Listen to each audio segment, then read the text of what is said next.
Can you hear me? Yeah. Yeah. Kia ora. So everybody wants to know what happened yesterday. So I come down to Wellington for 3 days, for the 13th and the 14th and 15th of December. Murray. I came down to Wellington from Auckland, travelled down for 3 days, from the 13th, 14th and 15th of December. I plan to come down here for that, just to be here with other people who are annoyed with how they've been treated in our country. I've never left this country. I got me a passport 2 years ago, and I haven't used it. I've never been out of the country for 51 years. I love this country. This is my country, our country. They weren't happy, and I wasn't happy with the way they were getting treated by government. I lost my job due to not complying to the medical injection that they were coercing and forcing us to have. So I lost my job as a result of that, because I wouldn't take the jab.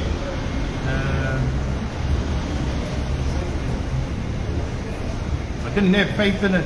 I had a heart attack in 2018, and on medication. I didn't want to take the risk and take the medication and take the risk of something happening as a result. So a little bit more personal now. So my daughter's mother passed away in 2008. So for me, I try and stay alive so my daughter doesn't become an orphan. Hey? You tell me to put something in my body, I want to know what it is. I want to have every information that you've got. Okay, I know what my medications are after my heart attack. It's been explained to me, all the side effects, everything, all the paperwork was given to me. I could name them all off by heart, which is something that nurses and that when they say what are you on, and I can tell them straight off the top of my head, they've never seen that before. People don't know they know the names of what the medications that they're on. I knew them all, and I was on 9. I'm still on 9 of them, but they're locked up in my car at the moment. It's been impounded. So my choice for not taking that jab was, I didn't want to die. And there's no proof saying that I would not die from that thing. So I didn't take it. I wasn't put on this earth to play Russian roulette, So sorry about Russia, your name is in that group, but you know the gist of it. So that's why I was down here, because we're fed up with the way that we've been treated. We've been, controlled, and it's very disheartening, very stressful, and yeah. So anyway, that's why I'm down here. Yesterday, before I got arrested, I had just pulled into a car park space. Yep. I was parked at number 4279, I think. And then when my time was up, paid for there, I went out of that number and then parked in the parking space in front of me. I was there for 2 minutes and was at the kiosk pay machine to pay the ticket, and then the police and the parking warden at the same time. I was told there was 11 police officers. They surrounded my car. I asked them, why are you surrounding my car? I'm just paying for my ticket. And they wouldn't answer me. I said, why are you ticketing my car? Haven't even been here for 2 minutes. I was in that space, now I moved to that space. Now, and what I was charged with was, what the ticket was for was exceeding 2 hour maximum limit, but not exceeding 4 hours of parking.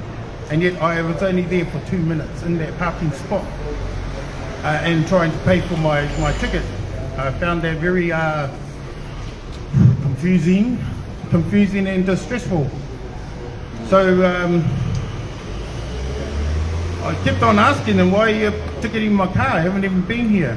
They assumed because I was parked in the park space behind before, they assumed I was still in that spot and assumed that I was parked there for over 2 hours. I was not. That's what my ticket says. That I exceeded 2 hours parking in that parking space, and I was only there for 2 minutes. Now that is what I was being. That was the infringement fee, that infringement notice that was being served to me, and we have that on camera. Yeah. We have that on film footage. Yeah. Now, so I didn't do anything wrong to deserve that infringement notice. I have appealed that infringement notice. I appealed it last night online. And so, anyway, the other, as things escalate, I suppose you've seen video. Well, what happened was they were going to give me a ticket anyway, and I wasn't happy about that. So I went to jump in my vehicle to move, and he said, officer said, no, you can't go. And I said, great. So I asked him, am I being detained? He said, no. And then I asked him, am I being arrested? He said, no. And then I said, okay, I'm going, because there's no reason why I have to stay. So I proceeded to leave, and they said, no, you can't go. I think I opened my door and hopped out and said, what? Why can't I go? Anyway, I ended up hopping in my car, trying to put on my seatbelt, started my car, put on my seatbelt, and proceeded to move out of the parking space. And then the police officer tried to pull my seatbelt, take my seat, reached inside my vehicle and tried to undo my seatbelt, and then tried to rip my hands off the steering wheel as I turned the steering wheel to move out of the parking space. And then he took his hands out, reached around and grabbed his pepper spray and sprayed my face with pepper spray. I went to take off because he scared the shit out of me, and I didn't know what that pepper spray does. So anyway, it blinded me, and I couldn't see. So it was very dangerous. I went up the road trying to see, but I couldn't, and came to a stop because my eyes wouldn't open. I was just not used to that stuff, pepper spray in my eyes. So I stopped. I know I stopped, and then tried to blink around because tried to blink my eyes so they could stay open, so I could see where I was going. So yeah, pretty much I couldn't go very far because I couldn't see. I didn't want to put everybody in danger. I heard somebody yelling out, "Pull over, please!" So I tried to make my way off Molesworth Street onto Hill Road to pull over. So the car behind me was telling me to pull over, and an unmarked red car came into the front of me.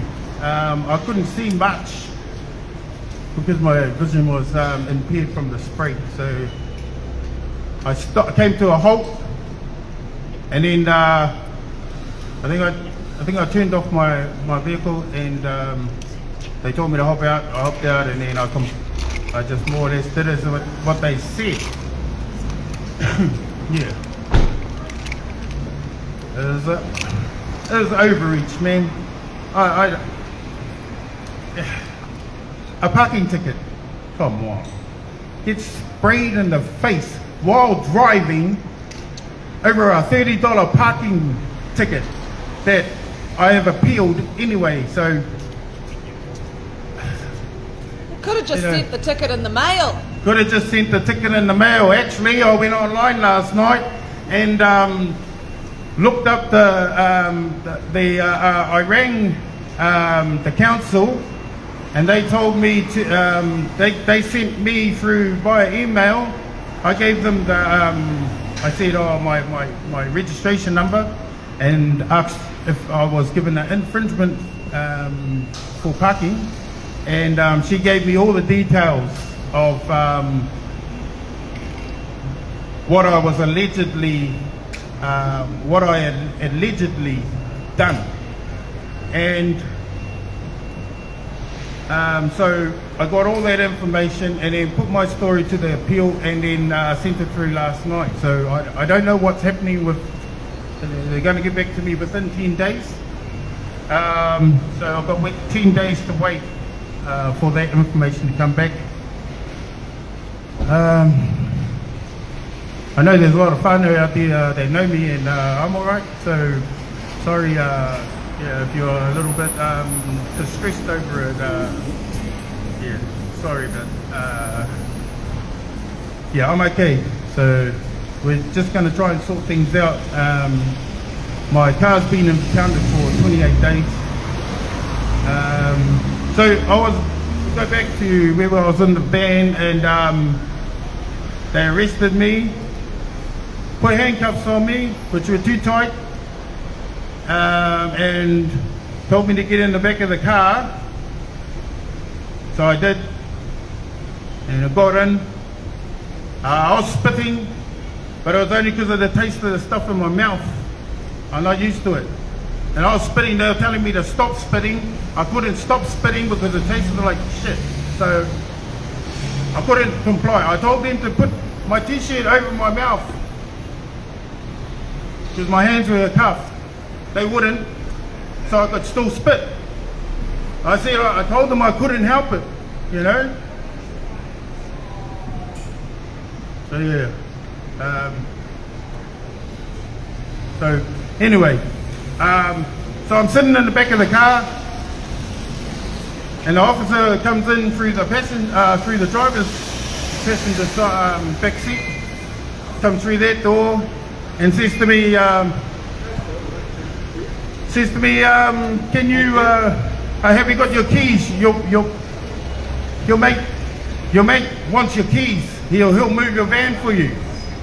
So I said, oh, they're in my pocket. Yeah, my mate didn't say he was going to move my van. They tricked me into telling them where my keys were, and they were in my pocket. So they reached in my pocket and grabbed them out, and off they went, stole my vehicle. Hey, theft.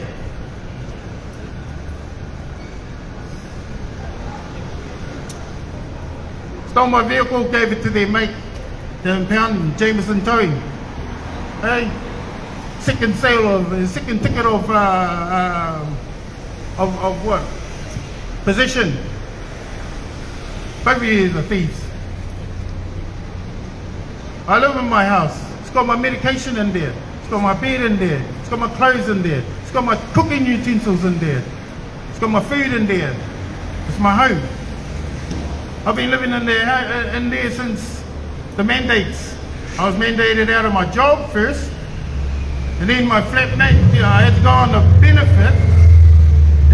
My landlord didn't want anyone on the benefit living there, and she knew how hard it was out there to get a place to stay because you had to be vaccinated. People weren't taking in unvaccinated people, you know. So I had to find out what I needed to do So I bought me a van just in case. Okay? Just in case I get kicked out, I got somewhere to live. Well, she kicked me out. As soon as she found out I was on the dole, she didn't want me there again, gave me 2 weeks notice to move out. She knew that there was nowhere else for me to go. It was hard to get anywhere to stay. People weren't taking on people that were unvaccinated. They didn't want to die.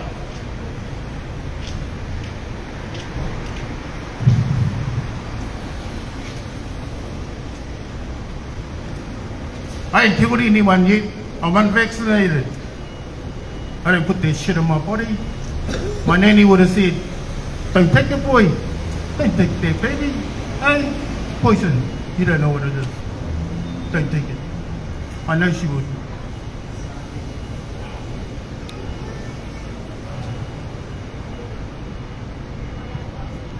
So yeah. I forgot where I was, but They took your vehicle, they took your home, they took your livelihood. yes, they've taken my vehicle, they've seized my property, over a parking ticket, man.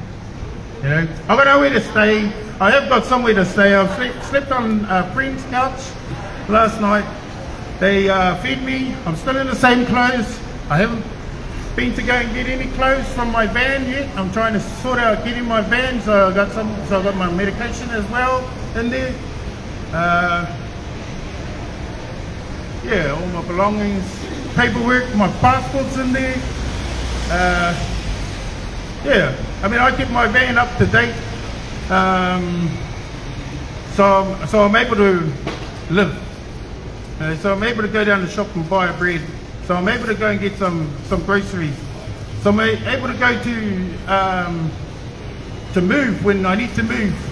When some, you know, you can't just, I've been freedom camping. This is a new experience to me. And yeah, just trying to do the best we can, because no one's giving us any answer to say. No one's giving us anything.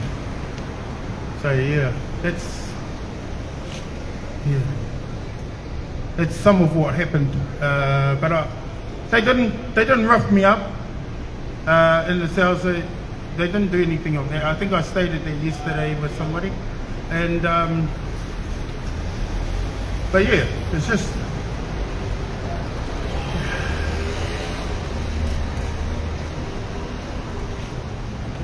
So we've pled not guilty to the charges. Next appearance 17th of March, Oh, yeah?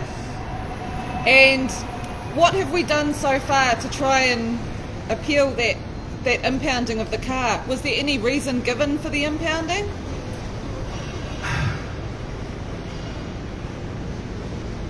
Well, if you read the paperwork of what my charges were and where they were at the time and what and the statement that was given from the police and that, I was charged for failing to stop while I was parked in the car park space.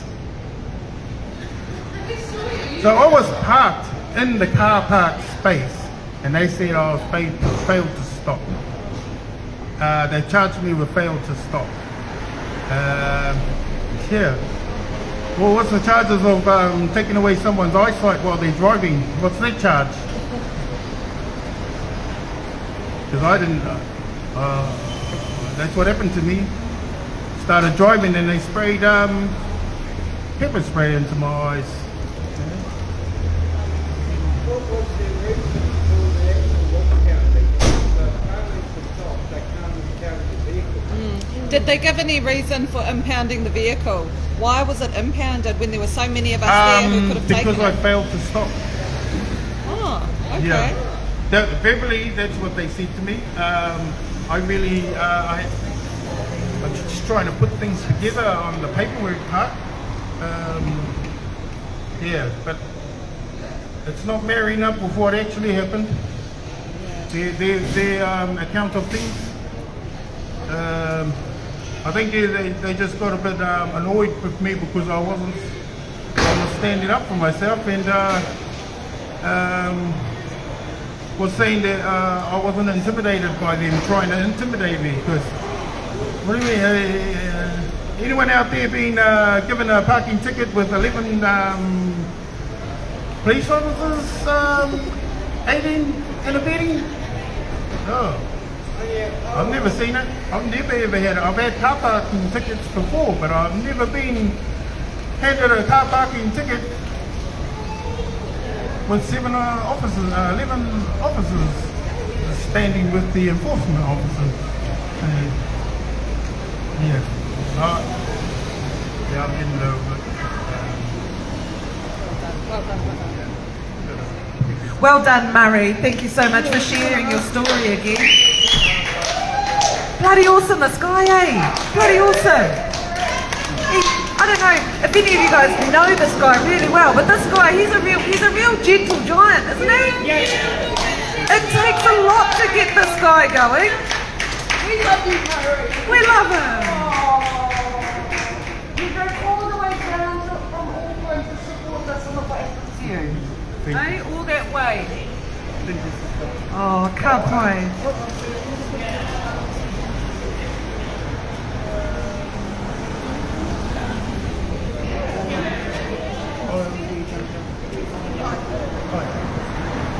I just said, so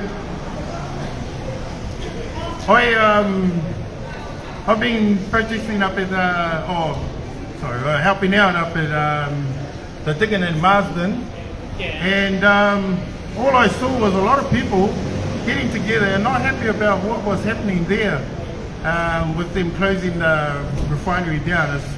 It's going to bring our country down to its knees. It has already. It's there on the brink. So we're learning a lot.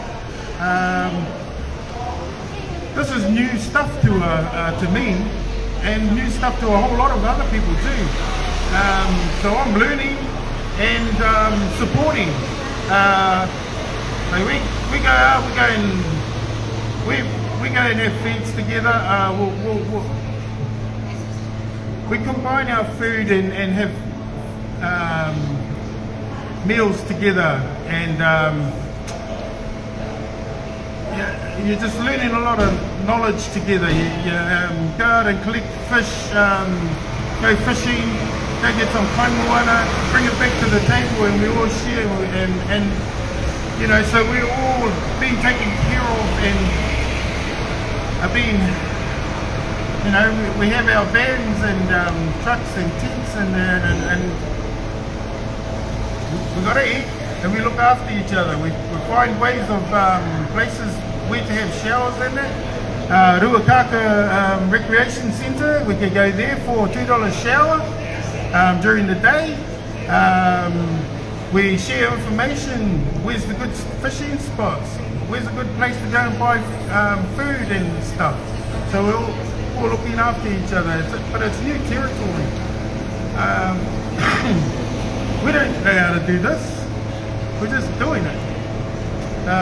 We try to be peaceful and calm and loving, and just share awareness to everybody about the issues that we are having to face that is affecting us financially, and yeah, it affects us financially, emotionally, and being restricted to do things. It's just, we're about freedom, man. That's what we're for. We're for freedom. My missus made our t-shirt. My missus made this t-shirt. She copied the thing, the design, but it's tested positive for freedom. Hey, I'm all about freedom. My band has freedom written on it in 3 places, nice and loud. I love that word. I want to arouse people's minds about that word. You know, it's something, it's a gift that we're born with, born to have. So yeah. Anyway, thank you to all our friends here for coming and doing our supporting me with handing them their appeal and stuff. Yeah, love you guys. Awesome.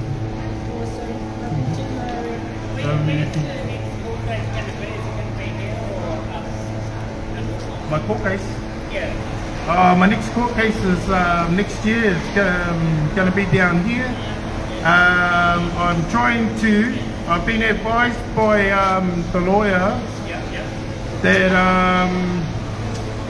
that we can get it moved up to Auckland, but I've also been told that we can't because I have to plead guilty. And how can I be guilty of something I didn't do? You know? I don't lie. I won't lie. I do not lie. I don't like liars. So if I was to plead guilty, it would be lying. Permission to look at my phone. Is my button me? Nah, I don't lie. I just tell the truth. Yeah.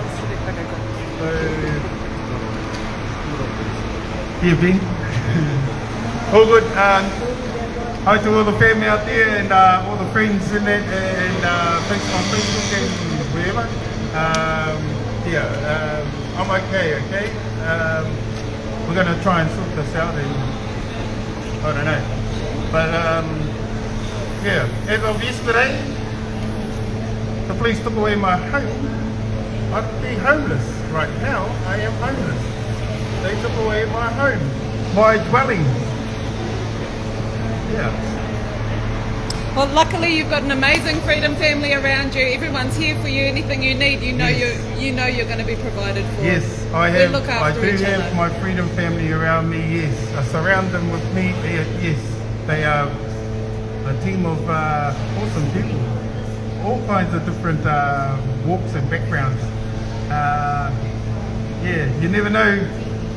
You never know who you're standing next to. Sometimes you might have a lawyer next to you, or even the ex-policeman, builders, chefs, teachers, doctors, nurses. That's who I saw. That's who I met at Wellington. And as a result of that, I've been meeting a lot of people from different backgrounds, a lot of talent. Even myself, I've worked in a lot of jobs, got a lot of knowledge, got a lot of experience, and that doesn't account for anything with this COVID response. So, it needs to stop. So that's all I've got. Thanks for watching, whānau. A special shout out to Yvonne and Claire for subscribing to my Patreon. I appreciate your support. If you would like early access to behind the scenes videos, please head over to Patreon and hit that subscribe button. Kia ora.